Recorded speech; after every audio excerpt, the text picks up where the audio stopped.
بسم الله الرحمن الرحيم.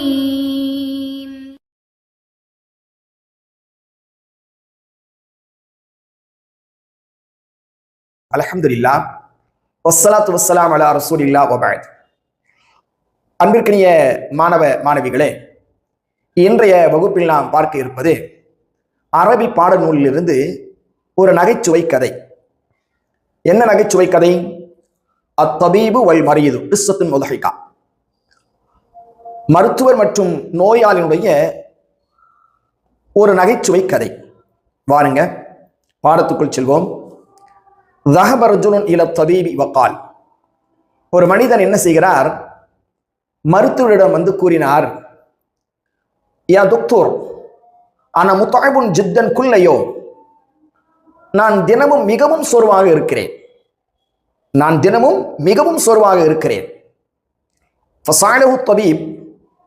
அப்ப அந்த மனிதரிடத்திலே அந்த மருத்துவர் கேட்டார், மதா தனாமு ஃபில் லைல், நீ இரவிலே எப்பொழுது தூங்குகிறாய் என்று கேட்டார். கால ரஜுல், அந்த மனிதன் சொன்னான், அனாமு ஃபி ஸாஅத்தி ஸானியத்தி பஅத முன்தஸிஃபில் லைல், நான் நள்ளிரவு 2 மணி அளவிலே நான் தூங்குகிறேன் என்று சொன்னான். ஃபகால தபீப், மருத்துவர் மேலும் கேட்கிறார், வமதா தஸ்தயகது, நீ எப்பொழுது எழுவாய்? அப்பொழுது அந்த மனிதன் சொன்னான், கால ரஜுலு, அந்த மனிதன் சொன்னான், அஸ்தயகது ஃபி ஸாஅத்தி ஸாதிஸத்தி ஸபாஹன், நான் காலையில 6 மணிக்கு எழுந்திருப்பேன் அப்படின்னு சொல்லி. ஃபகால தபீபு முபதஸிமன், அந்த டாக்டர் புன்னகையுடன் சொன்னார், யஜீபு அன் தனாம முபக்கிரன், நீ சீக்கிரம் தூங்கணும் அப்படின்னு சொல்லி.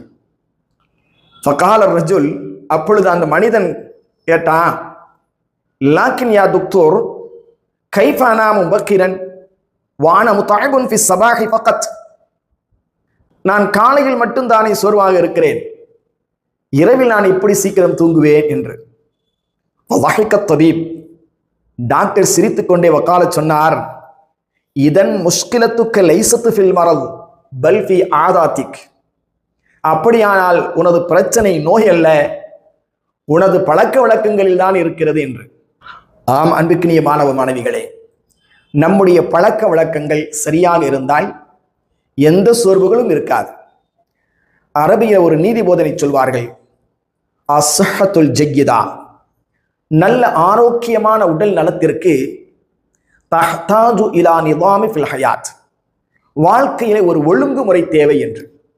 அந்த அடிப்படையில் நம்முடைய வாழ்க்கையில நாம ஒரு ஒழுங்குமுறையை நாம் கடைபிடித்தோம் என்று சொன்னால் உடல் ஆரோக்கியமும் சுறுசுறுப்பும் ஏற்படும். நபிகள் நாயகம் ஸல்லல்லாஹு அலைஹி வஸல்லம் அவர்கள் கூட நமக்கு எச்சரிக்கை செய்திருக்கிறார்கள், இஷாவுக்கு முன்னதாக தூங்குவதையும் இஷாவுக்கு பிறகு தேவையில்லாமல் விழித்திருப்பதையும் ரசூல் ஸல்லல்லாஹு அலைஹி வஸல்லம் வெறுத்திருக்கிறார்கள் என்ற செய்திகளை எல்லாம் நாம் ஹதீஸுகள்ல பார்க்கிறோம். எனவே நாம் இந்த கதையின் மூலமாக பெற வேண்டிய பாடம் என்னவென்று சொன்னால், நம்முடைய வாழ்க்கையில ஒரு ஒழுங்குமுறை, சரியான நேரத்திற்கு சாப்பிடுவது, சரியான நேரத்திற்கு தூங்குவது, சரியான நேரத்தில் தொழுவது, இது போன்ற ஒழுங்குமுறைகளை நம்முடைய வாழ்க்கையில் கடைபிடிக்கிறோம். இன்ஷா அல்லாஹ், அல்லாஹ் ரப்புல் ஆலமீன் அப்படிப்பட்ட நன்மக்களுடைய கூட்டத்தில் நம் அனைவர்களையும் ஆக்கி அருள் புரிவானாக. இன்ஷா அல்லாஹ் மீண்டும் ஒரு அரபு கதையோடு உங்களை சந்திக்கின்றேன். அஸ்ஸலாமு அலைக்கும் வரஹ்மத்துல்லாஹி வபரகாத்துஹு.